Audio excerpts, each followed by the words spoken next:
Hello, hello, and welcome to the Beach House 34 True Crime and Paranormal Podcast. I'm your host, Christine, and today we're on episode 17 of the Stephen Avery trial. We just wrapped up day 4 of testimony with Deputy Inspector Todd Herman on the stand. He walked us through the first moments after Teresa Halbach's RAV4 was found, and his testimony was a bit short, but we did learn that he said nobody disturbed the vehicle. He watched the scene like a hawk, essentially.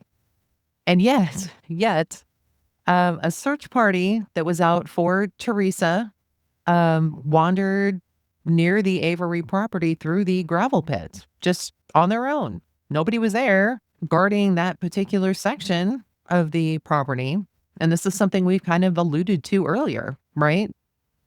But you kind of got to wonder, how in the world are you going to guard a 40-acre property, right? I mean, you'd have to have somebody stationed like every 100 yards at least or something, right? I don't know. I'm just speculating. But nonetheless, these people were able to, come through this gravel pit towards the Avery property, and nobody was even aware of it. He was also asked, and, we've heard this quite a bit. He was asked if his two colleagues, Link and Colburn, who had been deposed in Stephen Avery's lawsuit, if he was aware that they had been deposed. And he says, no, or I can't remember. It's like he didn't know what was going on, right? This is totally impossible. Now, today, we move on to day 5. And the first witness that we're going to hear from is Julie Cramer. She's a dog handler with the Great Lakes Search and Rescue. And she was called in with her cadaver dog, Brutus, to help search the Avery property. Her testimony runs very long. I'm not exactly sure what she's going to say. I don't read ahead on these things. I have no clue. But I do know that it's long because it runs several pages. So stick with me here.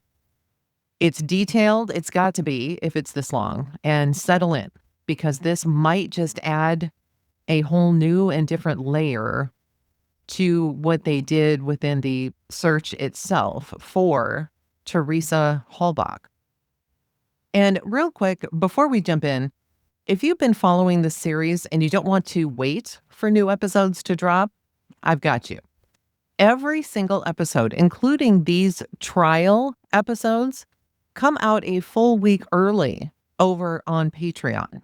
So if you're ready to stay ahead and support the show at the same time, head on over to patreon.com/beachhouse34. And since this is the beginning of the day of day 5, the court says, at this time, the court calls the state of Wisconsin versus Stephen Avery, gives the case number, and then says, we're here this morning for a continuation of the trial in this matter. Will the parties please state their appearances for the record? Attorney Kratz says, good morning, Your Honor. State appears by Calumet County District Attorney Ken Kratz, Assistant Attorney General Tom Fallon, Assistant District Attorney Norm Gahn, all appearing as special prosecutors. Attorney Strang says good morning as well. Stephen Avery is here in person. Jerome Buting and Dean Strang on his behalf. The court says thank you. Mr. Kratz, at this time you may call the state's next witness. And Attorney Kratz says thank you, Judge. The state would call Julie Cramer to the stand. And the clerk says, please raise your right hand. She is called as a witness. She's sworn in, spells her last name. And then Attorney Kratz says, Ms. Cramer, if you could be so kind as to pull the microphone a little bit closer, we'll probably be able to hear you a little bit better. Good morning, Ms. Cramer. And then the direct examination begins. Tell the jury, if you would please, what, if any, involvement you were asked to have in the search for Teresa Halbach. I'm with Great Lakes Search and Rescue Canine, and I handle a search and rescue dog, and we were asked to come and help with the search for Teresa Halbach. How long have you been involved in search and rescue? I started training search dogs in 1989. Do you know how many search dogs you have trained? I'm handling currently my sixth and seventh dog. The dog that I work now is my fourth human detection or cadaver dog. Do you work with a specific organization? Our organization, Great Lakes Search and Rescue, is a group of volunteers. We respond to any agency request, whether it's law enforcement, fire rescue, emergency management. How long has that organization been together? Great Lakes was founded in 1992 and incorporated in 1993. So we have been together 14 years. The agencies that you assist, including law enforcement, do you assist any civilians in civilian type searches? We never respond to civilian requests. If a family member of a missing person calls us, we refer them to their agency. We get involved with civilians on search scenes, but we always assist agencies. Let's talk about the dogs themselves. Are there different kinds of dogs for different kinds of searches? Sure. Within the scope of search and rescue dogs, there are tracking dogs like bloodhounds. There are area search dogs that pick up the scent of a person in clear areas. And then there are cadaver dogs or human remain detection dogs. They have two different names, and we have all the types of dogs within our search team. Do different kinds of breeds need, let me ask you this way. Is a specific kind of breed selected most often for these different kinds of searches? Yes, usually you select a breed that is most adaptable to that kind of search. Bloodhounds are known for their ability to track people. A lot of the German Shepherd breeds are used for area searches. Within the human remains detection, you want a dog that's very high drive and able to do the work. I handle a Belgian Shepherd. What does high drive mean? A dog that will keep working in spite of bad weather will find the same thing over and over, or if you look for very small scent sources, because we also look for evidence, not just whole bodies. Is there a certification procedure for dogs? Yes, there is. Within our dog team, we have a set of credentials that the dog has to train for a year and then pass testing to show that they are qualified to do the work. And then, depending on what part of the country you live in, there's various testing that you need. We have met all the testing available to us at this time. What kind of training goes into a specific kind of dog? In this case, a human remains detection dog. A lot of time, a lot of hours. Brutus, the dog that I worked on this case, had about 6,000 logged hours at the time that he responded to this case. So it's a weekly, monthly, daily commitment of our handlers to work with their dog in the area of expertise. The certification, or to obtain a certification, does that require some field testing? In other words, that you actually go out in the field and have to demonstrate the reliability of the dog? Yes, it does. And that has to be recertified annually to a set of standards. The dog has to be able to perform in different environments, wilderness, human contamination. They have to work set up problems set up by an outside evaluator, and they have to show that they can reliably locate the source that was set up for them, both on land and water, depending on your certifications. There is a photo in front of you. It's exhibit number 128. Can you tell us what exhibit 128 is? This is a picture of my dog Brutus and I. This was our team picture taken this past year. Brutus is a 10-year-old Belgian Malinois, which is one of the types of Belgian Shepherds, and he is certified in human remains detection, both land and water. All right. You said that Brutus was 10 years old. Can you give the jury a little background on Brutus? I obtained Brutus when he was about 18 months old from a dog shelter. We do a lot of recycling of dogs. I know that wasn't meant to sound bad, but to me it sounded terrible. Anyway, I started working with him as my partner then. He and I have been certified within our team here in Wisconsin and in Northern Illinois for the last 8 years. Now, even though he had been certified, 8 years ago, you had mentioned that the certification process, especially for Brutus, is an annual event. Is that right? Yes. Does Brutus have a track record or history that you can explain to the jury? Brutus has an extensive track record. He seems to find the detection of human remains to be something easy for him, like a Labrador with ducks. And he has worked hard at it for all these years. We have been on numerous searches, and he's established a track record in northern Illinois and Wisconsin as a dog that works in blood evidence and human remains detection. How many human remains detection cases has Brutus been asked to assist on? He's been out I have been out myself on about 200 human remains detection cases. Brutus has accompanied me. He is my third cadaver dog on about 150 of these. We have been successful in about 70 cases. All right. When you mention the word successful, what does that mean? That there's actually been something located in the area we search. Establishing credibility for a dog is a little bit hard because sometimes we're not in an area where there is anything. So sometimes you search really hard and there is nothing there. But Brutus does both land and water, and he's worked hard. And there have been about approximately between 70 and 80 documented cases where he has correctly indicated at something that's later been determined to be part of a case or human remains. On the flip side of that, has Brutus ever indicated human remains when they weren't there? In other words, I don't know how to gently ask this, has Brutus ever been wrong? We have not found Brutus to be wrong in that we were able to say that he just barked to bark.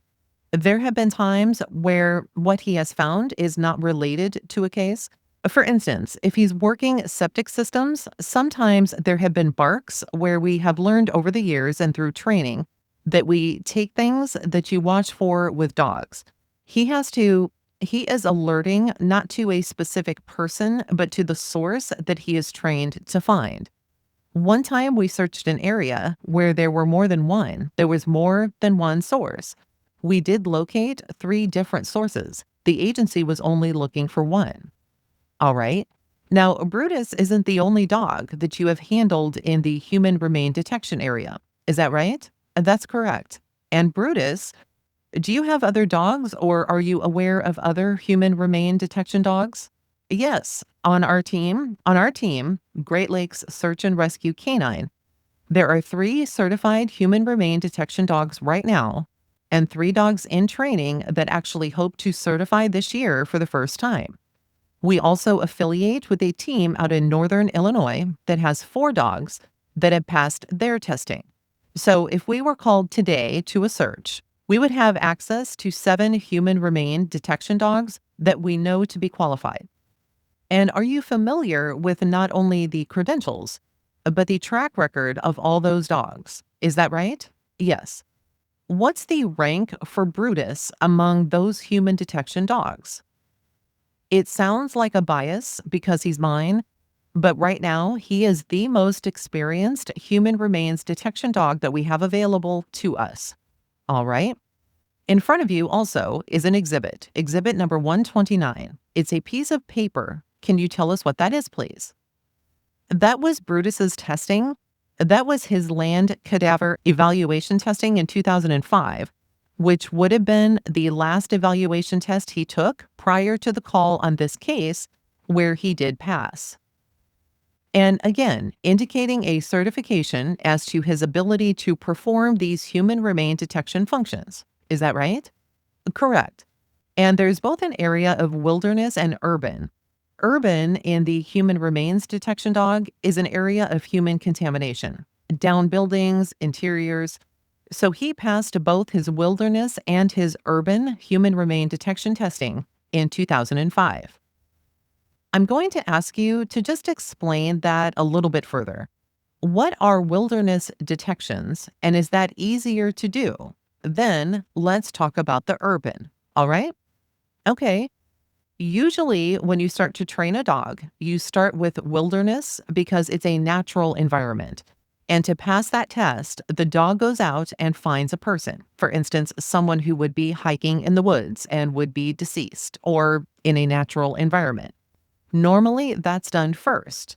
And then you proceed into urban, which is if you follow urban the whole way, you could actually look at like collapsed structure dogs. But Brutus and I haven't worked that far into it. We have maintained in this area rather than going to the national response for hurricanes and disasters and that kind of thing. We do urban human remain detection. It means he was certified to go into a building to find people, go into piles of rubble. He's worked in landfill and junkyard areas that have contamination, and he's still able to find remains. All right. Before we get into this case, there is one area that I found interesting, and perhaps the jury might, is you said water detection. What is that? Dogs are very successful in helping locate drowning victims, and too many times people think dogs can't find in water, but they can. When a subject is underneath the water, they are still giving off scent, and so we train dogs to be placed in boats and go out. And when they smell the correct scent, they give an indication. In most cases, a trained bark indication. And that helps assist divers in locating where to dive to recover the body. How is a human remain detection dog or the scent given off different than, let's say, a bloodhound, a live scent search that we do? The scent isn't given off any differently, but the difference is when a person is alive. Your scent is very specific. Each of us smells differently. It's almost as individual as a fingerprint would be. And so a live dog, a bloodhound, is given an article of clothing, and they go out and follow that scent as it comes off a person. When a person dies, your body begins to decompose. And it's that chemical and gas changes in the body that a human remains detection dog is trained to find. And that human remains smell the same. We all start to smell the same after we're deceased. And so a human remains detection dog is trained to find that smell as opposed to dead animals, dead fish, or other smells. So it's a similar type of training, but they are trained on different sources. All right, let's move then to the 5th of November of 2005. Was your organization asked to assist in this search effort? Yes. And did you respond to what's now known as, or what the jury now knows as the Avery salvage yard? Yes, we did. Tell the jury what happened when you got there. We were paged at approximately 1 o'clock in the afternoon. We arrived on scene at 2:30, and we were held at the roadblock. At approximately 3:30, they requested a dog team trained in human remains detection to come and clear an area within the Avery salvage yard. Specifically, they wanted us to check a car crusher. Boy, that's kind of dark, isn't it? There's an exhibit, Ms. Cramer, that's been received as exhibit number 86 that the jury has seen before. This is a larger version of that. Will this exhibit allow you or help you explain what you and Brutus did on the evening of the 5th? At this first time, we were asked to just bring one dog team down. So we took our most advanced dog, our most experienced dog, which would be Brutus.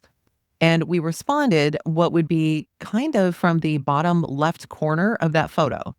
We came up the roadway to the area that would be a car crusher. We would have entered this way, and we came in, and I believe, is this the car crusher? Yes. We were asked first to clear that location. What does clear that mean? Take the dog through and determine if he's giving any trained indication of human remains. When Brutus smells what he believes is human remains, he barks. He gives me a bark indicator. So we did check this car crusher, and we did not get any indicator at the car crusher. All right, where did you then take Brutus? They then asked us to proceed through the area of cars that were crushed right in here, and we did do that. Was there any indication of human remains? He did not give any indicators there. Where did you go then? They then asked us to clear along this ridge way down there. I need you to stop, Ms. Cramer. When you say they, who are you talking about? There were investigators with us, and I don't have names without referring to a report, but several law enforcement investigators that went with Brutus and I. My husband, Bob, served as my backup. When a officer asks you generally, or in this case specifically, were they hinting to you or giving you any indication of what it is that they wanted Brutus to look for? No, no, they are very careful not to do that. Again, here at this time on the 5th of November, we had no information to ourselves other than we were helping with a missing person case. So we first checked the car crusher here. We worked up here. Then there was a line of cars up along a ridge that's actually kind of a elevated ridgeway, and they asked us to clear that group of cars next. And did you and Brutus do that? Yes. And in that area, Brutus did give a trained indication. It was a vehicle that was underneath some brush, and there was a blue tarp there. And he did indicate. He went to this vehicle very quickly. He came back to me and sat and gave his trained indication, which was a bark. I asked him to show me again. He went back to the same vehicle, barked, and returned to me again. You asked him to show you again. What does that mean? Sometimes when a dog is in a big area, they bark. We ask them to pinpoint. He had initially approached this vehicle that is the vehicle that we approached. Let me just stop you there. I put on the screen, and I didn't mean to interrupt you, but exhibit number 31 has now been placed on the screen for the remainder of your testimony. Why don't you go ahead and tell us what specifically Brutus did? We would have been approaching from the back. The manner in which we were clearing, we're coming this way, and Brutus works off leash, so he ranges a distance from me. He ran up to a vehicle that looked like that, and he was at the back doorway, kind of where the wheel cover was. He came back to me and he barked, and the law enforcement back there with me asked if he was alerting, and I said yes. And normally, when he alerts, I ask him to show me. He returns to the source that he has found. He then came back, and he was very interested in this area. I recall because I was worried he was going to knock this piece of plywood over. He was alerting on the side of the vehicle, barking, placing his paw on the vehicle. Now, alerting on a vehicle, as his trained handler and working with him in 150 of these cases, what, if anything, did that tell you? That told me that Brutus felt that he smelled blood or some type of human remain at that vehicle. I did ask backup, the law enforcement, if they wanted us to clear the interior of the vehicle. They said, no, please secure your dog. So called him to me and secured him. So Brutus alerted twice on this vehicle. Is that right? From the back, behind the piece of plywood, and from the side here. I don't know if you are able to answer this, Ms. Cramer, but is there a level of confidence that you can attribute to Brutus? In other words, how he was barking at you, confidence as far as his alert? There is. Sometimes the dogs they will have a scent. For instance, they might be downwind of a scent and they will bark, but it will be kind of you can tell they are smelling something, but it means you need to investigate further. Other times, they definitely have a source. This was definitely an indicator where he wanted. What he wanted me to do, what Brutus wanted me to do, was open this door for him. We did not do that, but in some cases, he would proceed into the source. So he was confident that he wanted me to come right there. That's as close as he felt he could get to what he was smelling. So he pawed the vehicle and barked. All right. You said law enforcement asked you to secure your dog. What does that intend? That just means put him on a leash. Whenever we respond, we aren't investigators, so we do what we're told. Sometimes they simply want to see what a dog does in an area. Other times they need to do other things. In this case, I asked if they wanted me to approach the vehicle. They said no, secure your dog. So I put him on a leash. And then we were actually taken back away from the vehicle at that time. Your team, that is the team of cadaver dogs or human remain detection dogs, were they used later that evening? Yes, we were used actually for 5 days. We were used later that evening. Brutus and I were redeployed. We had other dogs deployed into the salvage yard, so yes. Let's talk about you and Brutus. After Brutus alerted, and by the way, do you remember the weather that night? Yes, it was getting uglier and uglier. There was sleet, it was windy, and as darkness approached, the visibility got bad. It was freezing, rainy snow. All right. By the way, does that weather condition affect Brutus's reliability or ability to find the scent? It would depend on the area. It definitely cuts down the distance from which a dog can work. Because obviously, if it's snowing and rain is coming down, the dog can't find something from far away. One of the reasons I have selected him is he is really durable. So he doesn't care if it's raining or snowing. He just has to get in closer to his source to be able to find it because he can't smell something on the breeze like he would have on a nice day. The question, Miss Cramer, what was the weather like when Brutus first alerted on this vehicle? Was that a factor at all? The first alert, it was still just threatening. It worsened as the evening went on. I don't recall that at the time we first worked that it had started to sleet yet. It was just looking ugly. You said that Brutus, with your assistance, then was asked to check some other areas. Can you tell us about that, please? That evening? Yes. The next assignment, we did work some more in that particular area of the salvage yard. We did work around. There was a pond right there, so we checked the perimeter of the pond and we checked a few rows of vehicles there. Then we were returned to base, and then we began to check some buildings. Let me go back to exhibit number 86 and ask if you recognize the trailer in what would be the northwest corner of the Avery salvage property. This trailer? Yes. Yes, we did search that building that evening. Who is we? Brutus and I. All right. And were there any alerts that Brutus found from within the building itself? Within that building, we did get one trained alert in the bathroom area. Thereafter, Miss Cramer, was Brutus taken outside of the trailer? Yes, the intention had been to work the perimeter outside the trailer. Brutus proceeded toward between this garage and this trailer and was extremely agitated. But there was a dog. By this time, it had gotten dark and it was sleeting. There was a dog barking. I leashed Brutus as to not engage the dog. I wasn't aware of how long the dog's chain was or what type of interaction the two dogs would have. Specifically, Miss Cramer, behind the garage, do you see a darkened area on the photo or exhibit number 86? Yes. Could you point to that with your laser pointer, please? Did Brutus ever, or was he allowed to ever search behind that garage in that area? Not that evening. The marker that I used was this white tank. He was at that tank and he was barking, but beyond the tank, I couldn't tell where the German Shepherd reached.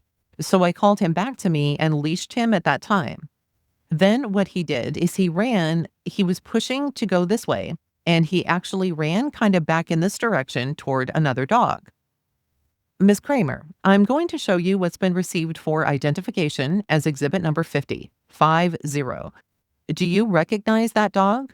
That would be the dog that I believe that was barking at us that night in the dark. And this area, what appears to be a burned out area, was this dog near the location that is seen in exhibit 50? From my recollection, that's very similar to where the dog was located. If I'm oriented to this picture, the white tank would be somewhere right over here. That's as far as my dog and I approached right then. We weren't aware how long his chain was. So the night of the 5th of November, Brutus wasn't able to check this area for human remains. Is that right? That's correct. The last question that I have for you is the training that Brutus may have had in detection of burned or incinerated human remains. First of all, is it possible for a human remain detection dog to be trained in that field? Yes, it is. And prior to this case, we had obtained cremated remains for training purposes. One of the sources used in Brutus's 2005 test was cremated remains. At that time, we had not worked in that field, but we had used it in certification. Since the time of this case, Brutus has successfully located some cremated remains on another case. All right. And so, although not given an opportunity to find cremated remains that evening, if given the opportunity, do you have an opinion as to whether Brutus would have been able to do that? Attorney Strang says, objection, speculation. And Attorney Kratz responds, not talking about the results, but would he have been certified or trained in those detections? Yes. The court says, just a second, Mr. Strang. Mr. Strang says, speculation. And the court says, parties wish to argue?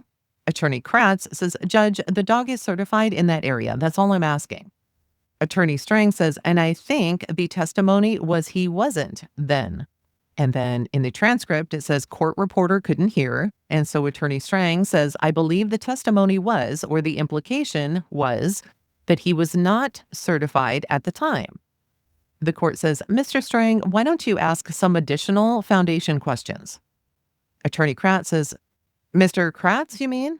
And the court says, I'm sorry, Mr. Kratz. And then Attorney Kratz continues. Was Brutus certified at that time in the detection of cremated human remains? There is no specific test for that. One of these sources on his 2005 evaluation was cremated remains. He did successfully locate that in an evaluation setting. Wow. Talk about really not answering the question, right? Okay. So Kratz asks again. So let me ask it this way. In the past, that is prior to November 5th, 2005, Brutus has been successful in identifying cremated human remains. Is that right? Yes. Attorney Kratz then says, Your Honor, I will move the admissions of, I think it's Exhibit 128 and 129 at this time. Otherwise, I have no further questions. Thank you. The court says, any objection to admission of the exhibits? And Attorney Strang says, I don't. The court says, very well, the exhibits are admitted. And then the cross-examination is begun by Attorney Strang. Good morning, Ms. Cramer. Good morning. Several minutes ago, you commented that at the moment you can't remember the name of law enforcement officers without looking at your report. When did you prepare a report of this case?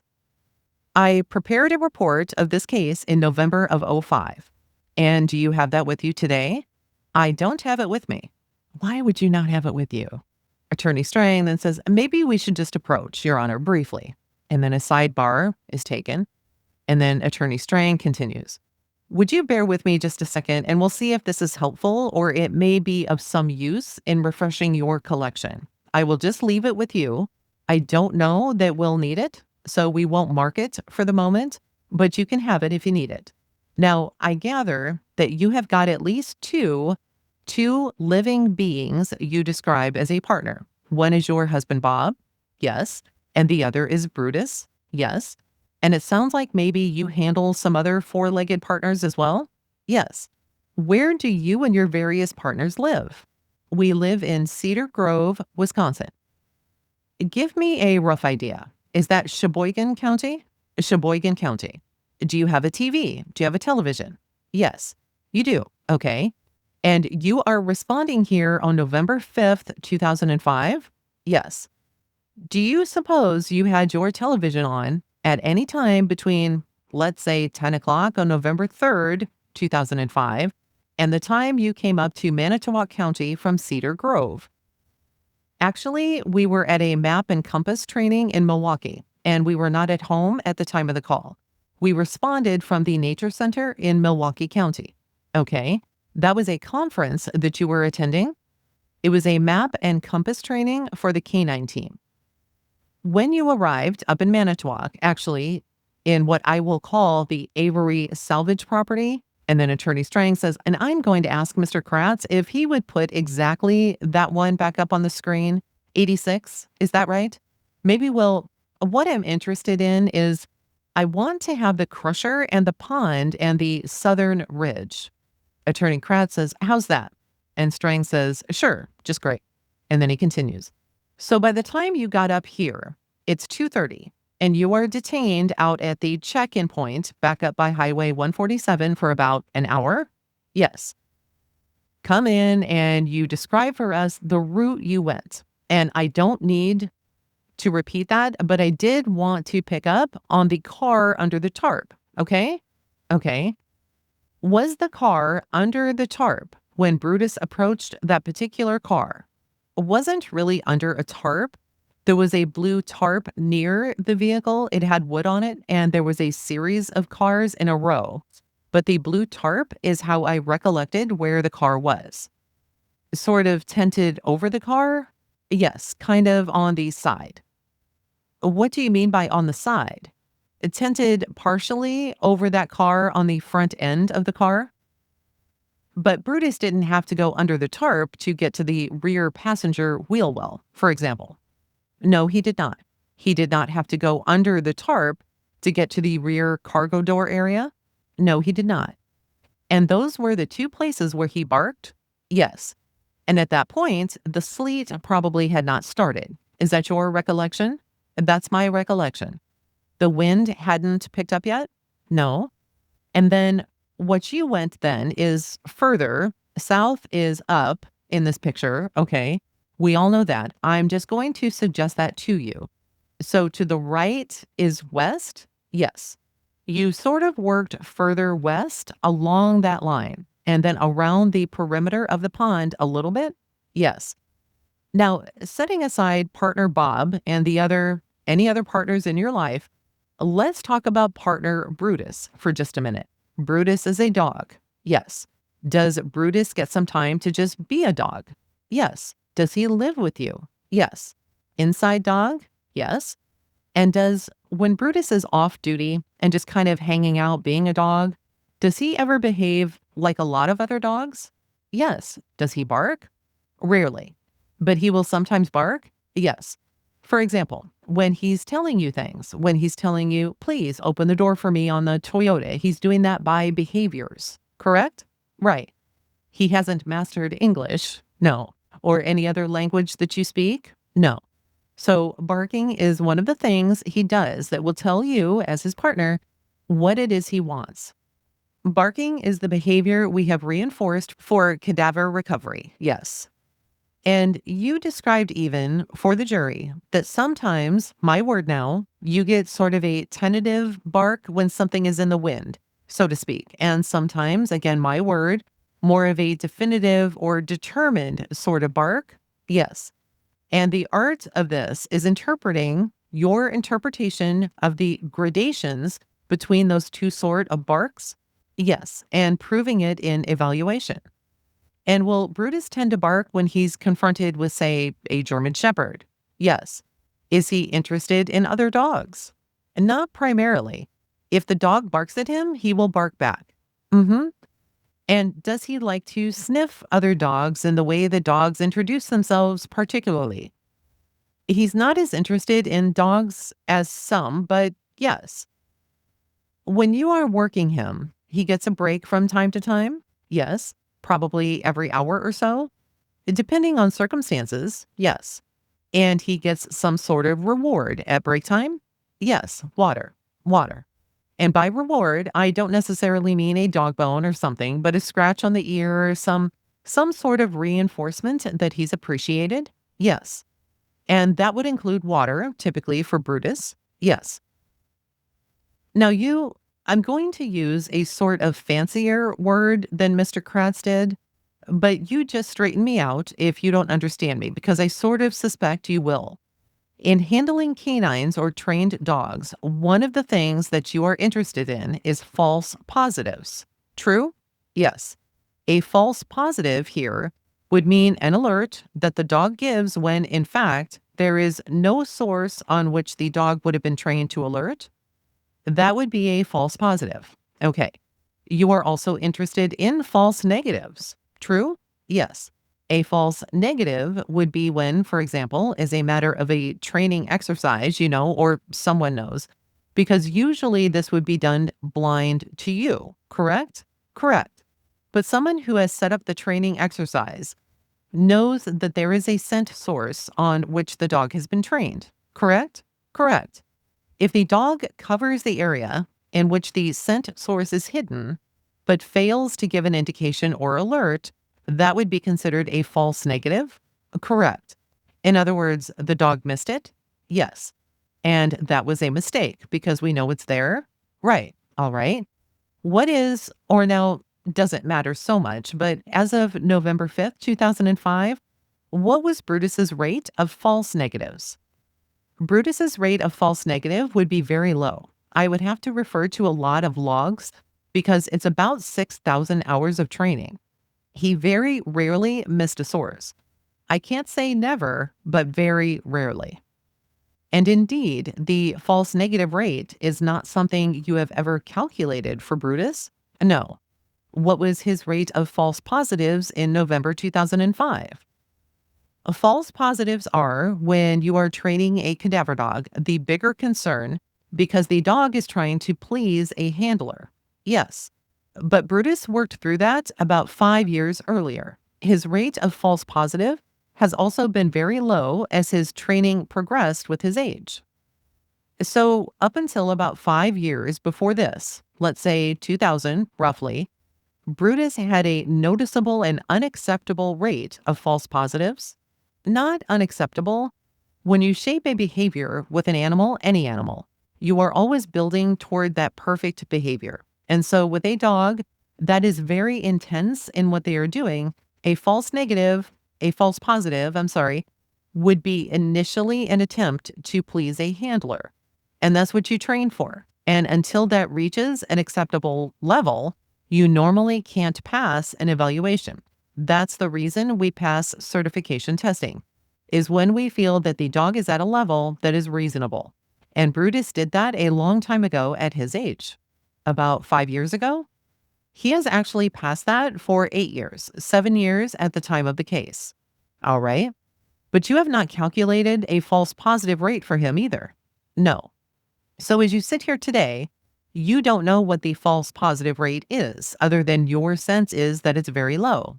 Correct. To be entirely fair, it's very difficult with task dogs like this to know what's a false positive out in the field. That's true. Because sometimes you may not necessarily find the scent source that the dog correctly is finding. That's correct. So the falseness, so to speak, may be the human inability to find a scent source that the dog does smell. Right. Okay. Now, in that regard, these dogs have just enormously sensitive capacity for smell. Yes. This is called the olfactory sense, correct? Yes.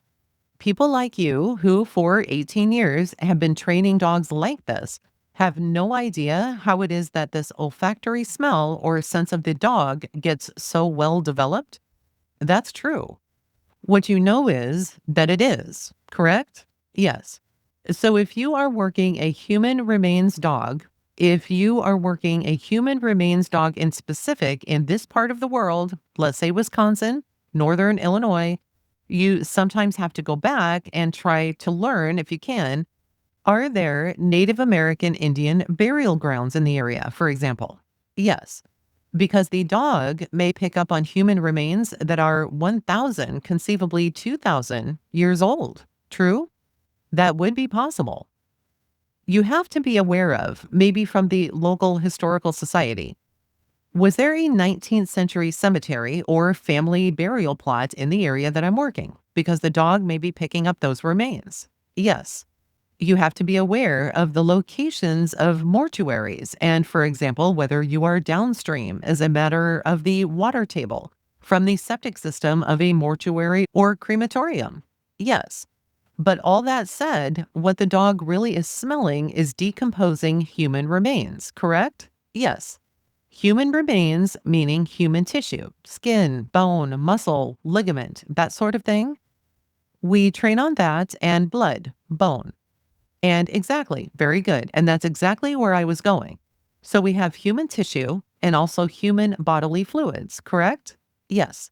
A dog will hit on decomposing blood or should if properly trained, correct? Yes. Other human bodily fluids. A dog will hit on conceivably, yes, correct? And so what happens is the minute the tissue comes off us for whatever reason or lands on the ground, a process of decomposition begins. Correct? Correct. This is an ordinary biochemical process? Yes. There are bacteria in the human body at all times, and then other bacteria on the ground or grass or in the environment that will begin to break down human tissue. You are sort of speaking, though, of life scent coming off a live person. A human remain detection dog needs a source of either blood or teeth or hair to give off that scent. Correct. What's coming off you is live scent. I understand that. That's why I'm saying the minute human tissue hits the ground or is no longer connected to me for whatever reason, that's what I'm talking about. Okay? Okay. Are you with me? I'm not talking about while my tissue is on me or in me. Okay? Right. But let's say now that I have cut myself, okay, badly enough to be dripping blood all over. After I faint and you folks have to revive me, we can worry about the dog. But let's say I'm doing that. And at that point, the blood drips on the floor are going to begin to decompose. Yes. And we don't think of that immediately, but that's biochemically what's going on at that point, correct? Yes.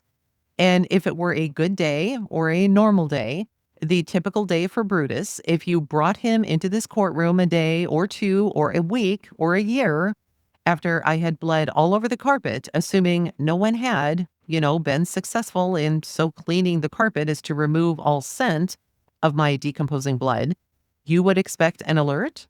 Yes, I would. In training these dogs, it is not uncommon for you to use, I guess what politely could be called medical waste. We obtain it from a coroner, but I think that's what you are asking me. Yeah, that is actual human remains. Yes, although not necessarily an entire cadaver. No. Or corpse? No. Other than a sort of specialized farm in Tennessee under the control of the University of Tennessee, there really isn't a training or proving ground in this country where an entire corpse or cadaver would be used for the purpose of training dogs. That is correct. There are essentially three ways to train the human remains dogs that you have described for us here. One would be to use something like a pig carcass. We do not do that. Right. And most responsible human remains dog trainers no longer use a pig carcass or parts of a pig, correct, in training? Correct. Because although pigs are very similar to humans in some ways, the fact is that there will be, or a dog may be able to detect differences in decomposing pork or pig carcass as opposed to decomposing human remains. That's correct. Another, if we go up the scale then in reliability, another way to train or test or prove these dogs is to use something called pseudo corpse. True? That's correct. That's a chemical compound that's produced commercially and available for sale. We do not use that, but I'm aware of the product.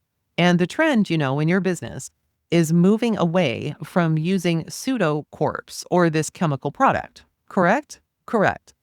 But at least the idea of pseudo corpse is that it's supposed to mimic very closely the collection of gases that emit from decomposing human tissue. Yes. That's at least the theory. Correct? Yes. And then the most reliable and third or final means of training or proving a human remains dog would be to use actual human remains of some kind. Correct? Correct. Now, these might be obtained lawfully from a coroner's office. All of our sources are obtained lawfully. Right. And that's why I said that. I understand you do this lawfully. And that's off the table. Okay, so when I say obtaining human remains, it's understood that you are doing this lawfully. Yes, fair enough.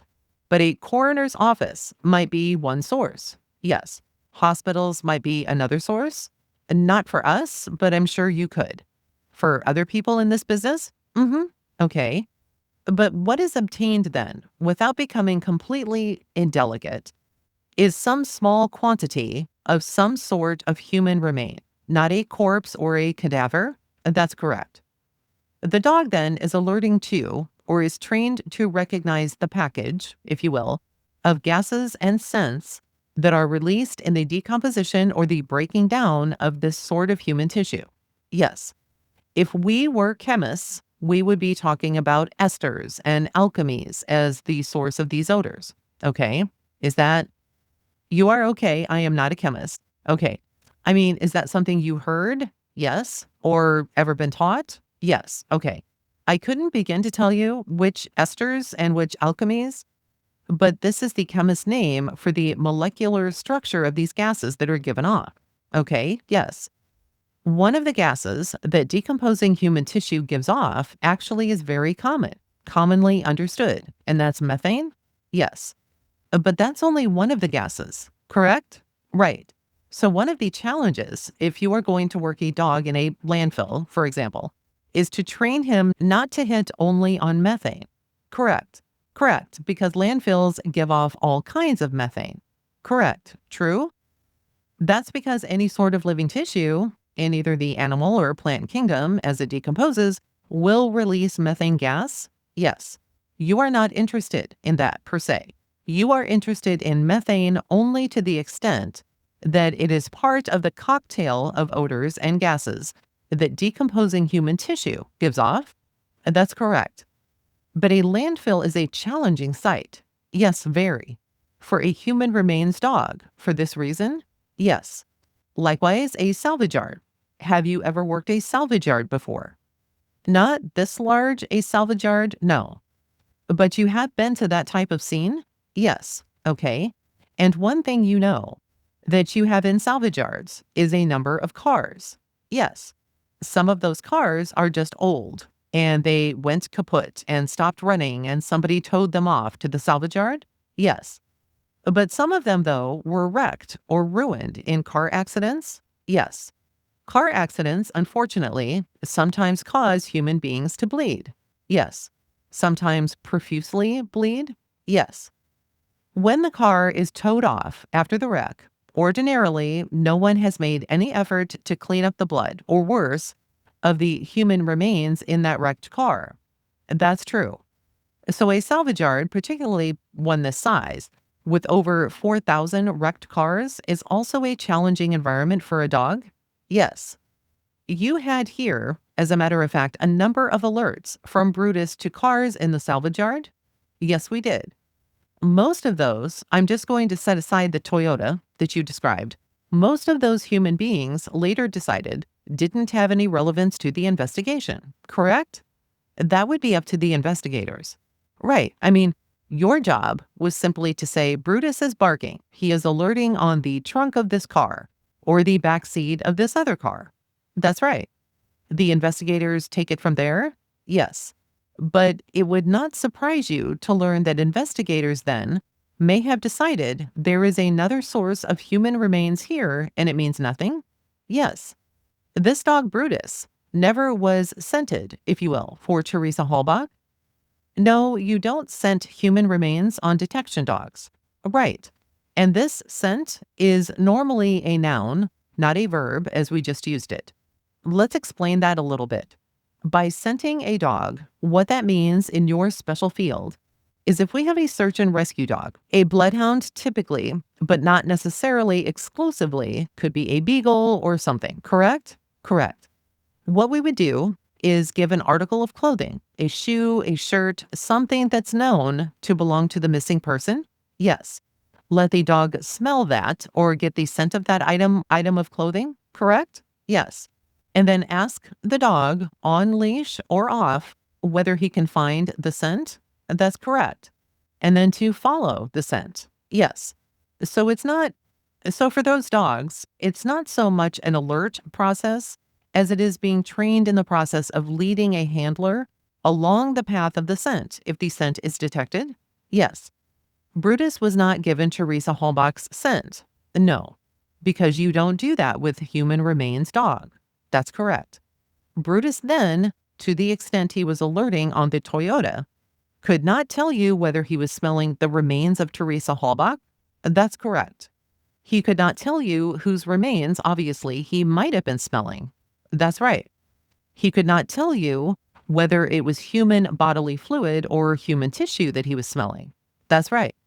He could not tell you whether the person who left the body tissue or the bodily fluid was alive or dead. That's right. What he could tell you was that someone has left some sort of human remains here. That's correct.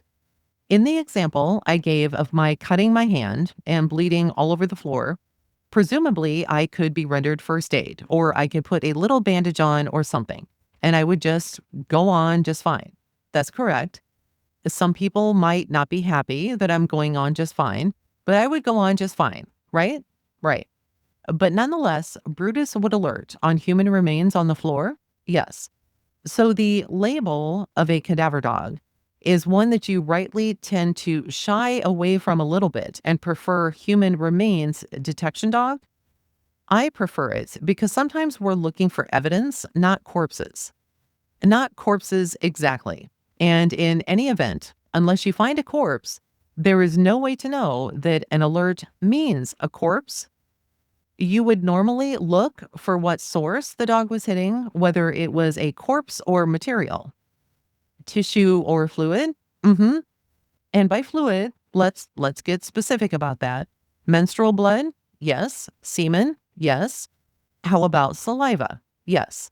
By tissue, let's get a little more specific. Skin?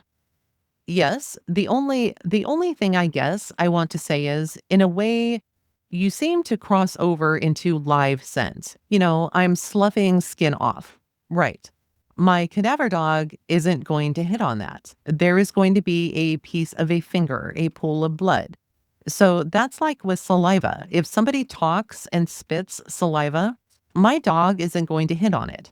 Now, if there was a large quantity of saliva that was allowed to sit long enough, I may or may not get a hit. I haven't actually tested that. But you might. Correct. Yeah. And it's a very good point. So there is a volume issue here. Yeah, you can't just live scent would be skin sloughing off. It would be something that a bloodhound would be much more interested in than a cadaver dog. Or even if we don't think of it as a live, I mean, sloughed off skin cells aren't dead. Plus they stop. There's only a lifespan on that. If you would have, that's why a tracking dog needs to be brought on scene. They like to say within 72 hours because at some point that stops being an effective source for that dog. But if there is an actual tooth or a finger or a pool of blood, that then is going to give off a source, a scent that the dog will hit on and last much longer. Yes, conceivably. Yes. Right down to the example we started with, the Native American who died 1,000 years ago. Correct. But what I guess the point is, again, as you said, a tooth. It could be bone material. It could be skin. If in sufficient quantity, could be muscle tissue. Correct? That's correct. The dog will alert to all of these things, regardless of whether the person who left it is alive or dead. That's correct. Did I understand you correctly? And we're probably done with Exhibit 86. I don't know. Let's find out if we need another photo. You were shown on direct examination a photo that had a trailer down in sort of a diagonal opposite corner of this property. Yes. If we call that Stephen Avery's trailer, is that something you recognize? I worked in that trailer. Yes. And you know it to have been the home of Stephen Avery? I do now. Okay. I did not at the time I searched it. Fair enough, but you do now. Did you work Brutus through the entire trailer? Yes. We entered in through the door and worked the interior. From stem to stern? As much as investigators asked me to search. Yes. Well, and was that from one end to the other? Yes. The one alert that you got was in the bathroom? Yes. The bathroom of a home is a place where one would not uncommonly find human bodily fluid. That's true. Traces of urine, for example. Yes. Not if there's a man living and using the bathroom, one would not uncommonly find traces of blood, at least if he's someone who shaves in the morning. That's true. So what the source, again, of the alert was, you are not able to say? No. Neither was Brutus? No. Did you work to the master bedroom, the bedroom at the far, yes, upper left here? Yes. No alerts in the master bedroom? No. Did you have a chance to work Brutus in the inside, the attached or the detached garage? That's about square in the middle of the portion of Exhibit 86 that we have on the screen? No, we did not. We only worked as far as the tank where he was barking, and then he skirted around to another area, meaning he ran up along to the east here to the left. Yes, he ended up proceeding behind the next building. Where did he go? There was an area of 4 burn barrels, which he barked at. Oh, this is what you now know to be the Janda trailer. I don't know whose trailer that is, but it was a blue trailer. Yes. Just east of Mr. Avery's garage. Yes. And there were 4 burn barrels in the back. Yes. He alerted on those. Yes. Where did he go from there? There was another dog barking. The weather at this point was very bad, so they asked me to secure him, and then we returned to base. And the other dog was over by this blue trailer? Yes. And we exited the property off-site of this picture. We came out to the road. Were you actually handling dogs before 1989? Not in the search and rescue capacity. Understood. But were you working with trained dogs, guide dogs? Yes. Or other human assistance dogs? Yes. Okay. Dogs have been a passion of yours for a long time? Yes. You have worked with hundreds of dogs? Yes. Maybe thousands? Maybe. Those have included all kinds of shepherds, all breeds, and specifically a range of shepherds, correct? Specifically shepherds, yes. Okay. A Belgian shepherd here. You have worked with German shepherds? Yes. And if someone asked you, do you think you could have approached and handled the dog behind Mr. Avery's garage? I didn't have enough contact to know that. The weather was really a factor. Sure. And I was concerned about my working partner at that time. The dog was sounding off, whether that was aggressive or not. We didn't really stop to make that determination. Fair enough. So I guess the answer is maybe, maybe not. We could not have worked that area without removing that dog from the site. I won't work my dog with somebody else's dog chained in the area. So we couldn't work the area, but I could make a determination on whether I could have handled that dog or not. Okay. Have you met dogs you couldn't handle? Oh, yeah. Okay.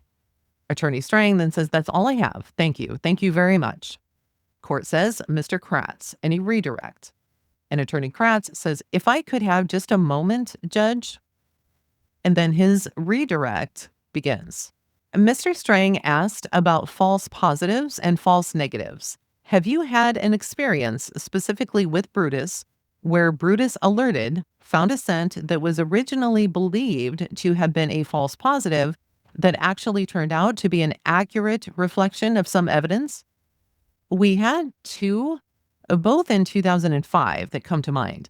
In one case, we were called to a drowning situation where it was believed a driver and his vehicle, the driver had Alzheimer's, had entered a canal in northern Illinois.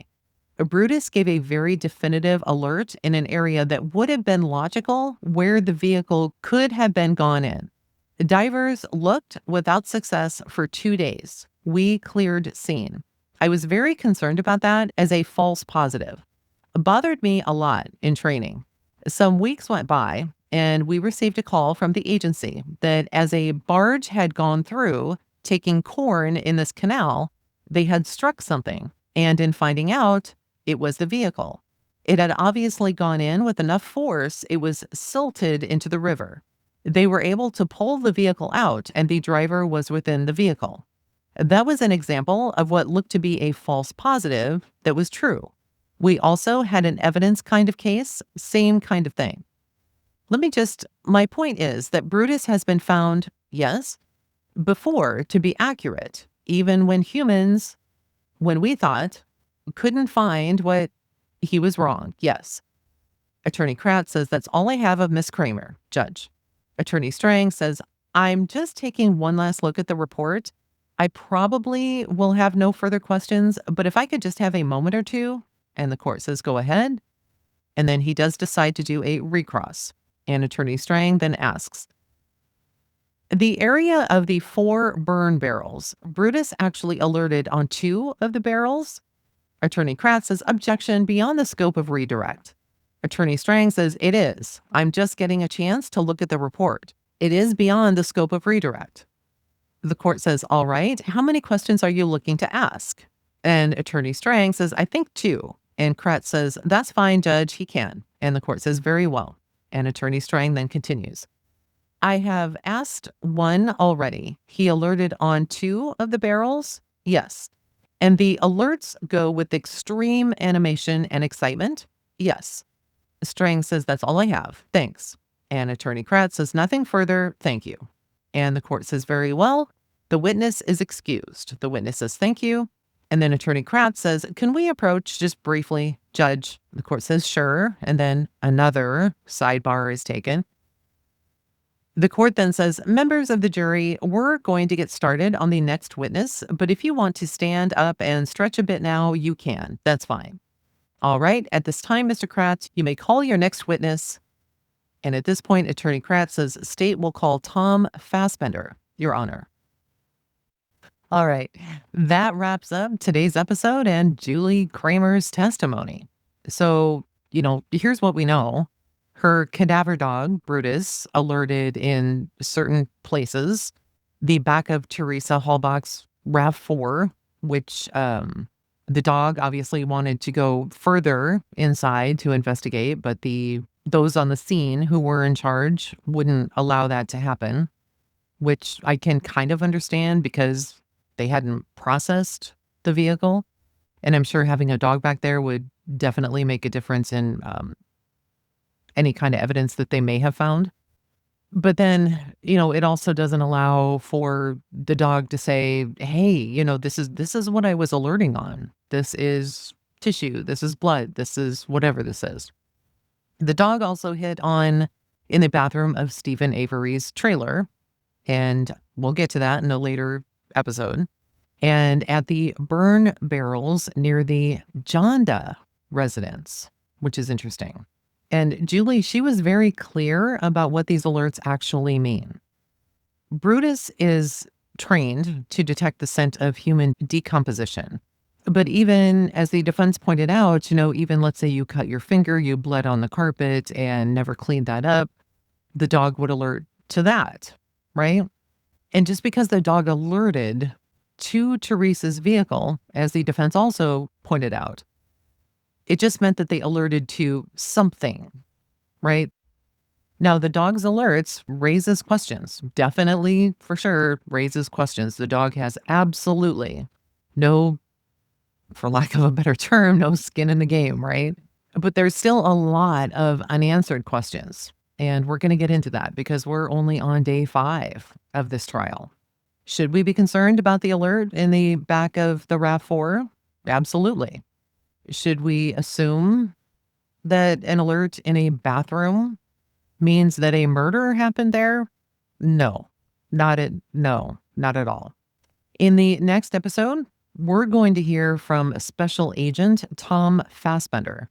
He was one of the lead investigators in the case, and he worked with Calumet County to manage the investigation once Manitowoc stepped back. His name comes up a lot. And as we'll see, he played a central role in how a lot of this unfolded. If you haven't already, hit that follow or subscribe button so that you don't miss what's coming next. And if you didn't know, I appreciate every single one of you. Thank you. Thank you so much for listening. This is a lot to read, a lot to comprehend, and I cannot tell you how much your support has meant to me. Thank you. Thank you so much. We'll talk soon. Bye for now.